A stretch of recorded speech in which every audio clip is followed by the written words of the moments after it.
নমস্কার বন্ধুরা, সিকিম ব্লগে আপনাদের আবারও স্বাগত। আমাদের সিকিম ভ্রমণ ব্লগের এটি দ্বিতীয় পর্ব। লাস্ট ভিডিওতে আমরা যাত্রা শুরু করেছিলাম আমাদের বাড়ি বোলপুর শান্তিনিকেতন থেকে সিকিমের উদ্দেশ্যে। কভার করেছিলাম বোলপুর স্টেশনে ট্রেন ধরার আগের কিছু মুহূর্ত। উপভোগ করেছিলাম উত্তরবঙ্গ এক্সপ্রেসে রাত্রিবেলা যাত্রার এক সুন্দর অভিজ্ঞতা ও পরের দিনকে ট্রেন থেকে ভোরবেলার অপরূপ এক সূর্যোদয়। এরপর নিউ জলপাইগুড়ি পৌঁছে ক্যাবে উঠে যাত্রা শুরু করেছিলাম পেলিংয়ের উদ্দেশ্যে। আপনারা যদি আগের ভিডিওটি মিস করে গিয়ে থাকেন তো আপনাদের কাছে অনুরোধ এই যে ভিডিওটিকে পজ করে দয়া করে আগের ভিডিওটি দেখে নিন। আর আমাদের ভিডিওগুলি যদি আপনাদের ভালো লাগে তাহলে অতি অবশ্যই একটি লাইক ও শেয়ার করবেন। আর চ্যানেলে যদি নতুন হয়ে থাকেন তাহলে সাবস্ক্রাইব করে বেল আইকনটিতে ক্লিক করতে ভুলবেন না যেন। তাহলে চলুন শুরু করা যাক আমাদের এনজিপি থেকে পেলিংয়ের যাত্রা।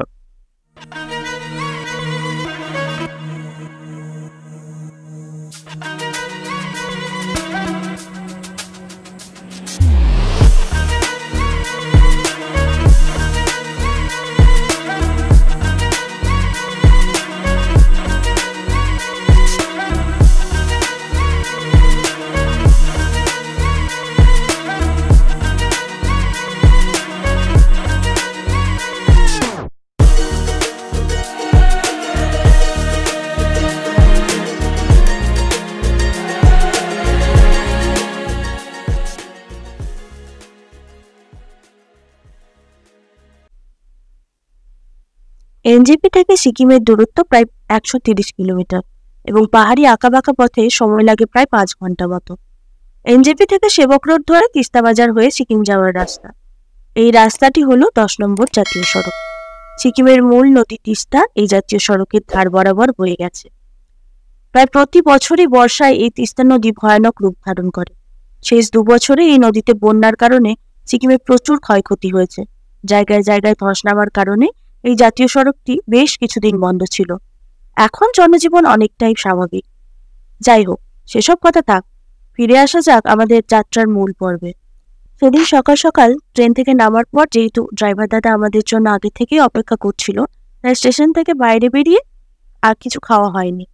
এদিকে খিদে তো কারো কথাই মানবে না, তাই কিছু দূর যাওয়ার পরে থামতেই হলো। সেদিন নিলাম সকালের ব্রেকফাস্ট, আর তার কিছুক্ষণ পরে গাড়িতে বসে সুন্দর এক কাপ গরম চা। এরপর আবার শুরু হলো আমাদের যাত্রা।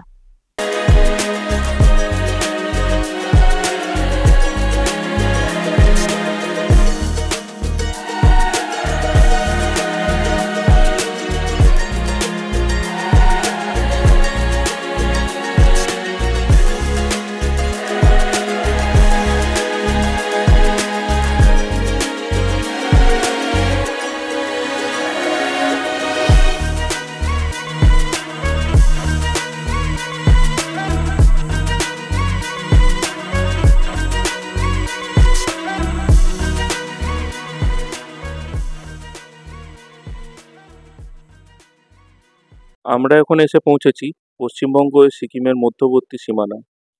সামনে যে বৃষ্টি দেখতে পাচ্ছেন তা ওই দুটি রাজ্যের মধ্যে সীমানা নির্ধারণ করে। কিছু দূর এগোতেই রাস্তাটি দুটি ভাগে বিভক্ত হয়ে যায়।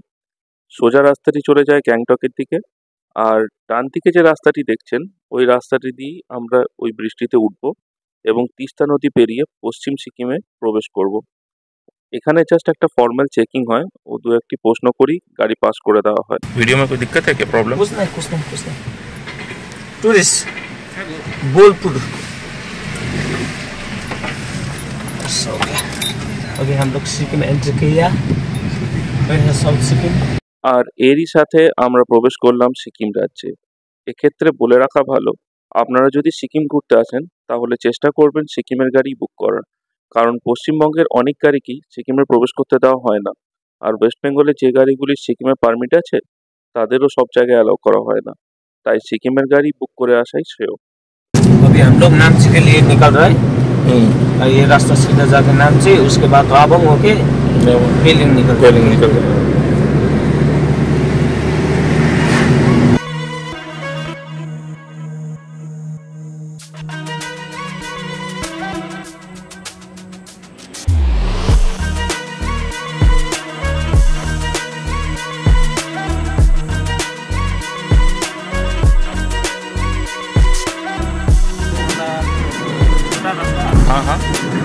नदी के बाजू में से त्रिवेणी बोल के जाना है। अच्छा मतलब वो रंगीत रिवर है। अच्छा सिक्किम में दो ही बड़ा रिवर है, एक रंगीत, अच्छा ये अभी तीस्ता नहीं है ये रंगीत। रंगीत सब ইনফরমেশন জরুরি है ড্রাইভার দাদা আমাদেরকে জানালেন পাশের যে নদীটি বয়ে চলেছে সেটি কিন্তু তিস্তা নয় তিস্তা আমরা অনেকটা পিছনে ফেলে এসেছি এখন যে পাশ দিয়ে নদীটি বয়ে যেতে দেখছেন আপনারা সেটি হলো রঙ্গিত নদী সিকিমের প্রধান দুটি নদী রঙ্গিত এবং তিস্তা ये है हमारा सेम सब काली मंदिर है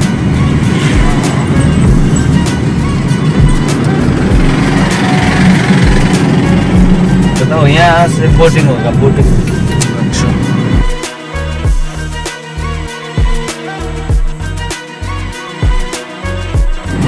এখান থেকে জোরথাং যাওয়ার রাস্তা নিচে চলে গেল वेस्ट के लिए भी वही रास्ते से चलते हैं। हम लोग नामची की तरफ चला दिया। अच्छा नामची राव बांग्ला में ऐसा कुछ है क्या कि टाइमिंग्स है इस टाइम से इस टाइम तक खुला रहता है हाँ टाइमिंग रहता है, राबंगला में नहीं है, मतलब नामची में 4 बजे से बंद हो जाता है सर, वो मंदिर है। अच्छा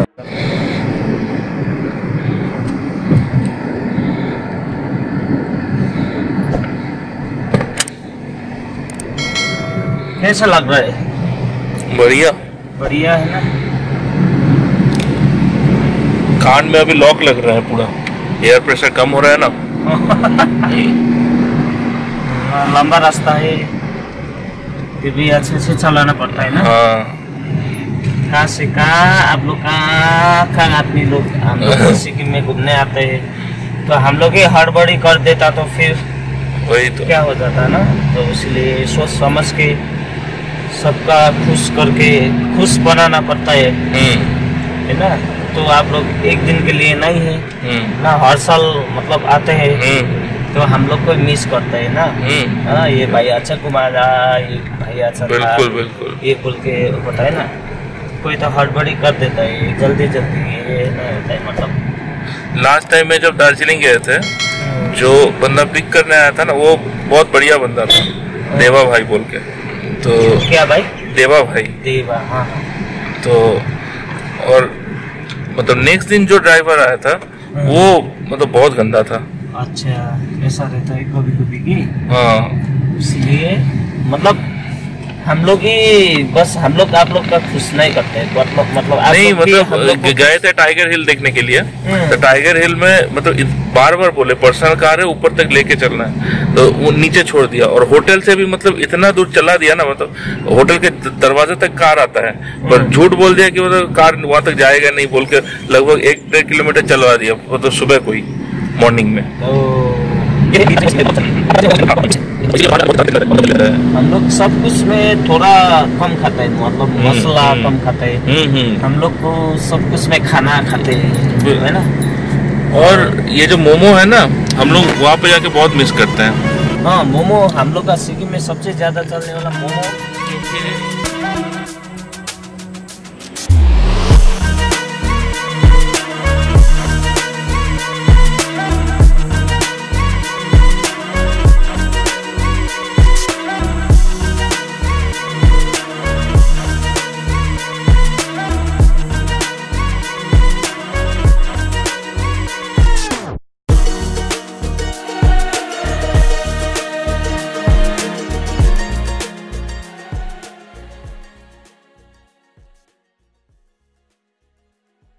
कैप्टन उसके नाम भाईचुंग बोटे स्टूडियो भाईचुंग बोटे स्टूडियम, ये बहुत सुंदर है, अच्छा है। ग्रास कैसे दिखता है यहाँ से थोड़ा दिखा देता है, ये देखिए दिख रहा है हाँ अंदर में बहुत सुंदर दिख रहा है ना, ये शिवजी दिख रहा है। ওই যে দূরে দেখা যাচ্ছে ওই হলো চারধাম মন্দির। আর দেখতে দেখতেই আমরা কাছাকাছি এসে পৌঁছালাম নামচির বাবা মহাদেবের বিখ্যাত সেই চারধাম মন্দির। দূর থেকেই বাবার বিশাল মূর্তির অপরূপ দর্শন যেন চোখে হারানো যায় না। रेणु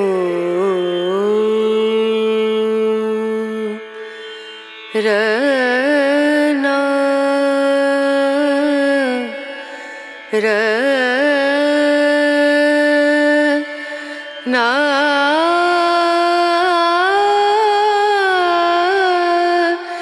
ना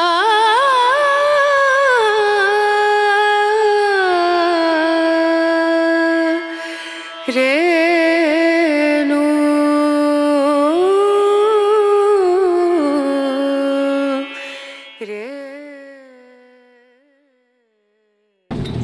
सेट डिस्टर्ब कर दिया। जय कोलकाता।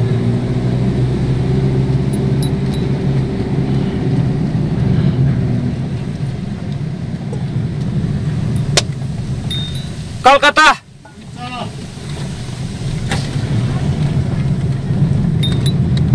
ये भी 50 रुपीस देना पड़ता है ना।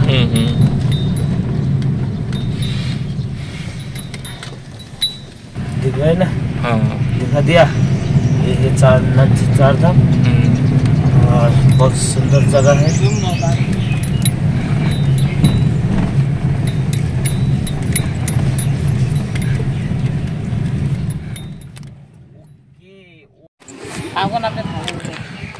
এই হলো চারধাম মন্দিরের এন্ট্রান্স। সামনেটা খুবই সুন্দর, চারিদিকে পাহাড়, পাহাড়ের মাঝখানে এই অপরূপ দৃশ্য আপনারা দেখতেই পাচ্ছেন। আর ওই যে আমাদের বাবা দেবাদিদেব মহাদেব ওখানে বসে আছে।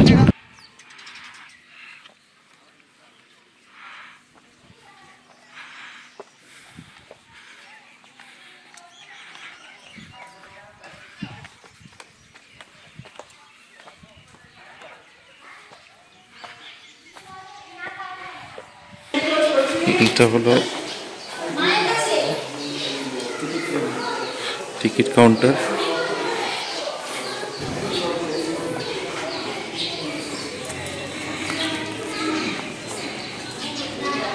৳50 করে টিকিট।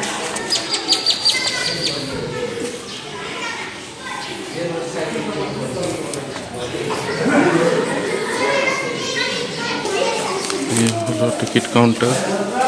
এখান থেকে জেনারেল ভিজিটর 50 টাকা, সিনিয়র সিটিজেনদের জন্য 25 টাকা, আর্মি পার্সোনাল 25 টাকা করে টিকিট। আমরা টিকিট কালেক্ট করেছি দুজনের জন্য। এবার উপরে যাওয়া যাক। এটা হলো entrance.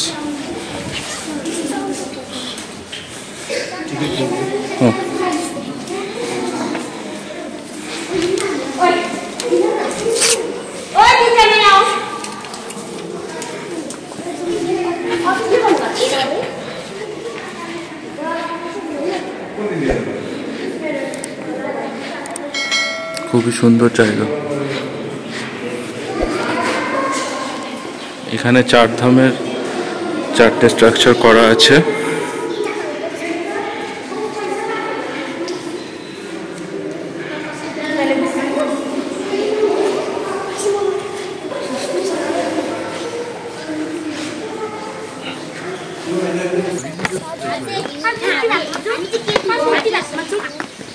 Mana muslega sunta. Oh ya helicopter पनि उडाउने ड्रोन उडाउने apa है कहाँ छ ड्रोन उडाउने को ड्रोन उड्दैन ड्रोन उया चप्पल खोल्नुपर्छ उया नि यता ड्रोन भने के हो रे तेरे हेलिकप्टर से उड्दैन नि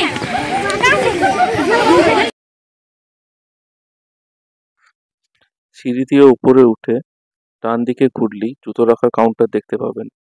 এখানে জুতো রাখতে কিন্তু কোনো পয়সা লাগে না। জুতো রাখার পর যদি ইচ্ছা হয় তো তাহলে পুজোর সামগ্রী কিনে নিয়ে সোজা হাঁটা দিন মন্দিরের দিকে। আমরা অবশ্য আলাদা করে পুজোর সামগ্রী কিছু কিনিনি। সামনেই যে রয়েছে চারধাম মন্দির।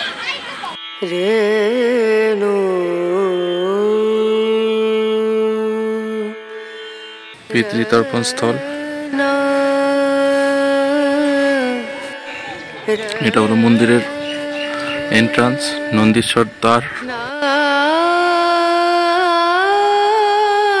এখান থেকে আপনারা শুরু করতে পারেন এন্ট্রি পয়েন্ট। মার্ক করা আছে।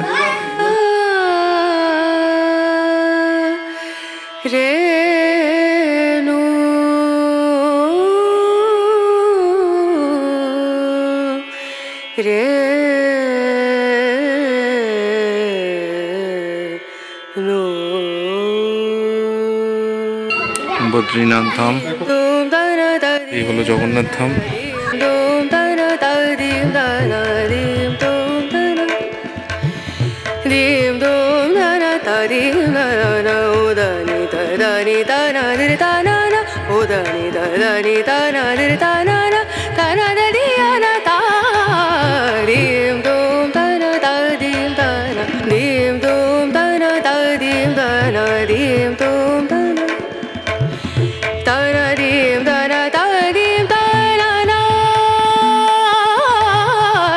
বাবি আর বাবির মা হাঁপিয়ে গেছে, যদিও বাবি হাঁপায়নি, বাবিকে বোয়াতে বোয়াতে মা হাঁপিয়ে গেছে।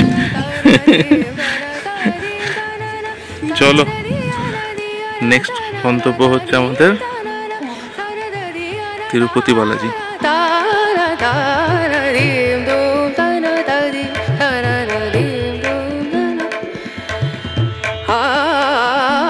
এতক্ষণে আপনাদের হয়তো মনে হতে পারে এগুলি তো ভগবান বিষ্ণুর ধাম। ঘাবড়াবেন না, এখানে ভগবান শিবের 4 ধামের সাথে সাথে ভগবান বিষ্ণুর বিভিন্ন ধাম, সাই মন্দির ও আরো অন্যান্য মন্দির রয়েছে। সময়ের অভাবে সব দেখানো গেল না, না হলে ভিডিওটি অনেক লম্বা হয়ে যেত। আর শেষমেশ সেই বহু প্রতীক্ষিত বাবা মহাদেবের সেই বিশালাকায় স্বরূপ, বাবা যেন স্বয়ং এখানে ধ্যানরত হয়ে আছেন।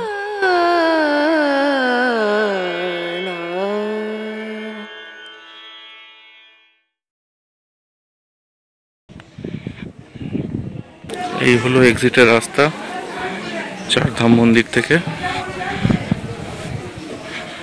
খুব সুন্দর লাগলো। এখানে একটি সুন্দর ক্যাফেটেরিয়া আছে, আপনারা প্রকৃতির মনোরম দৃশ্য দেখতে দেখতে চাইলে এখানে চা কফি বা কিছু স্ন্যাক্স উপভোগ করতে পারেন।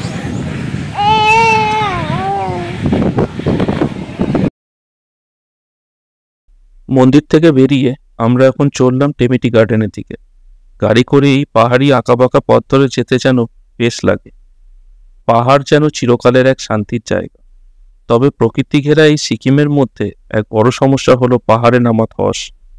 তাই জায়গায় জায়গায় রাস্তার অবস্থা কিন্তু বেহাল। এখানে একটা কথা বলে রাখি, সিকিম কিন্তু পরিচ্ছন্নতার দিকেও বেশ শক্ত। গাড়ি থেকে যেতে যেতে জলের বোতল, প্লাস্টিকের প্যাকেট বা অন্য কোনো আবর্জনা যেন ফেলবেন না, এতে আপনার 5,000 টাকা অবধি জরিমানা হতে পারে। আপনি হয়তো ভাবতেই পারেন যে এরকম করলে কেই বা আপনাকে দেখছে। অবশ্যই দেখছে। আপনার গাড়ির পিছনে যে গাড়িটি আসছে, সে যখনই আপনাকে এরকম কোনো আচরণ করতে দেখবে, সে কিন্তু তৎক্ষণাৎ আপনার গাড়ির ফটোটি তুলে যথা জায়গায় পোস্ট করবে এবং ফলস্বরূপ আপনাকে মোটা অঙ্কের টাকা খেচারত দিতে হবে। তাই এ ব্যাপারে একটু সাবধান। বেশিরভাগ সময় আপনার ড্রাইভারই অবশ্য আপনাকে সাবধান করে দেবে। কিছুক্ষণ পর আমরা এসে পৌঁছালাম টেমি টি গার্ডেন। এই টেমি টি গার্ডেন হলো সিকিমের একমাত্র চা বাগান। যারা দার্জিলিং ঘুরেছে তাদের কাছে এই চা বাগান নতুন কিছু নয়, তবে যারা প্রথম চা বাগান দেখছে তাদের কাছে এটি হবে এক বিশেষ অনুভূতি।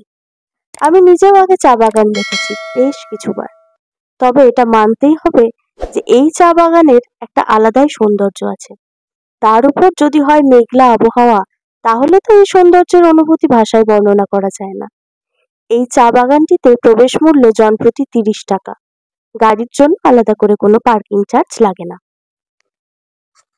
টেমিটি গার্ডেন ছাড়িয়ে আমরা এখন চললাম রাবাংলা বুদ্ধ পার্কের দিকে।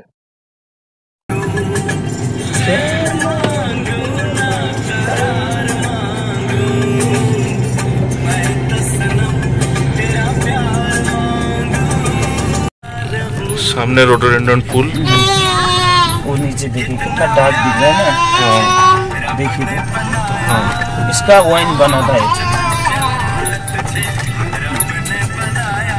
এই সেই পাহাড়ি রোডোডেন্ড্রন, যার টানে বছরের পর বছর মানুষ ছুটে এসেছে। এটা থেকে এক ধরনের ওয়াইনও তৈরি হয়, পাহাড়ি মানুষরা বানায়।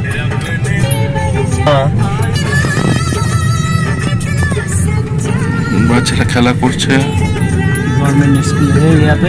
ये रोडोडेंड्रन के पास में है। रोडोडेंड्रन फूल। वो बस्ती है, रायम बस्ती। छोटा सा बस्ती है, अच्छा है। हाँ, प्यारा बस्ती है, छोटा सा। ये फ्लावर का बिजनेस, ये वाइन शॉप था। अच्छा, जो रेड वाला देखा, हाँ, रोडोडेंड्रॉन का। रोडोडेंड्रॉन का वाइन है वो। यहाँ का लोकल आदमी लोग ही बना लेते हैं और कोई नहीं। দেখতে দেখতে আমরা এসে পৌঁছালাম রা বাংলা বুদ্ধ পার্ক।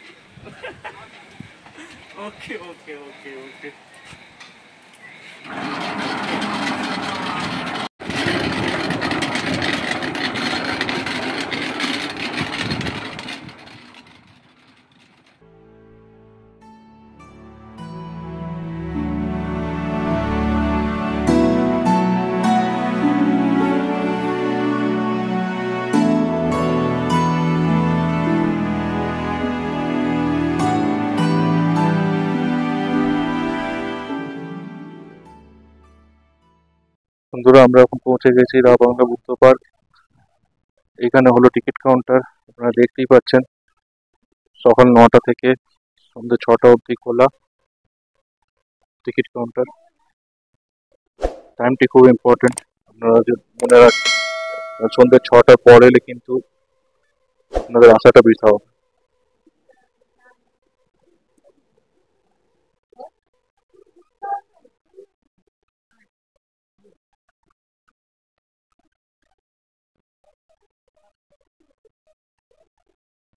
টিকিট মূল্য আপনারা দেখতে পাচ্ছেন, ইন্ডিয়ানদের জন্য 80 টাকা করে টিকিট, ফরেনারদের জন্য 200 টাকা করে।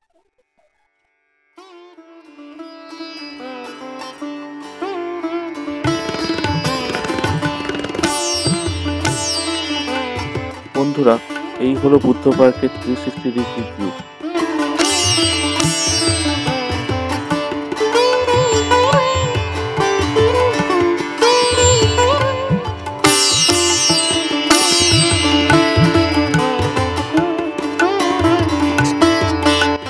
নমস্কার বন্ধুরা, আমরা এখন চলে এসেছি রা বাংলা বুদ্ধ পার্কে।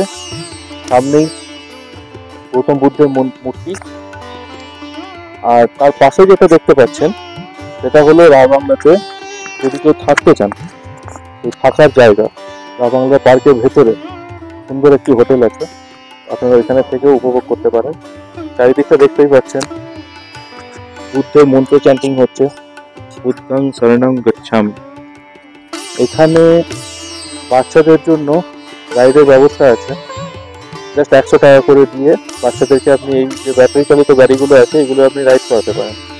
আর পিছনে দেখতে পাচ্ছেন শায়িত বুদ্ধ, যেটাকে আমরা স্লিপিং বিউটি বলেও আমরা জানি, বুদ্ধ স্লিপিং বিউটি সেটা রয়েছে। ওভারঅল জায়গাটা খুবই খোলামেলা, এবং পাহাড়ের মাঝখান থেকে যে মূর্তিটা, অপরূপ অনুভব। চারিদিকে খুব সুন্দর হাওয়া দিচ্ছে, হালকা ঠান্ডা রয়েছে। ওভারঅল খুবই মনোরম একটা পরিবেশ এবং খুবই সুন্দর একটা দৃশ্য।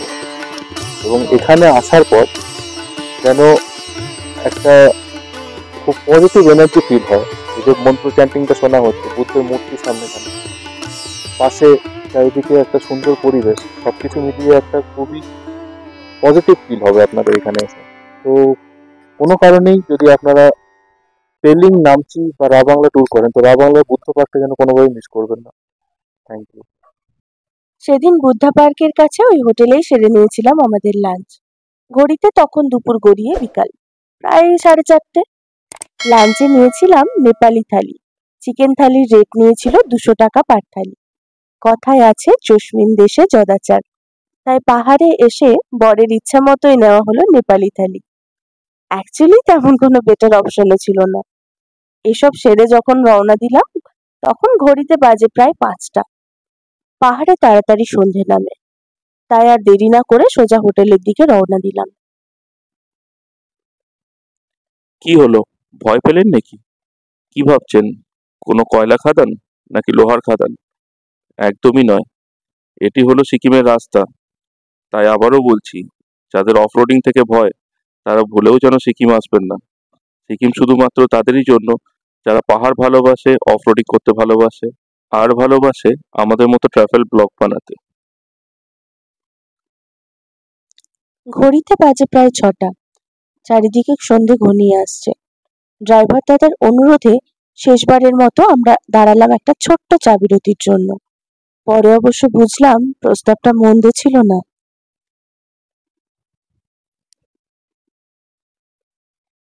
এখন প্রায় সন্ধে 6:45। চারিদিক অন্ধকার। এরই মাঝে আমাদের গাড়ি ছুটে চলল পাহাড়ি আঁকাবাঁকা পথে।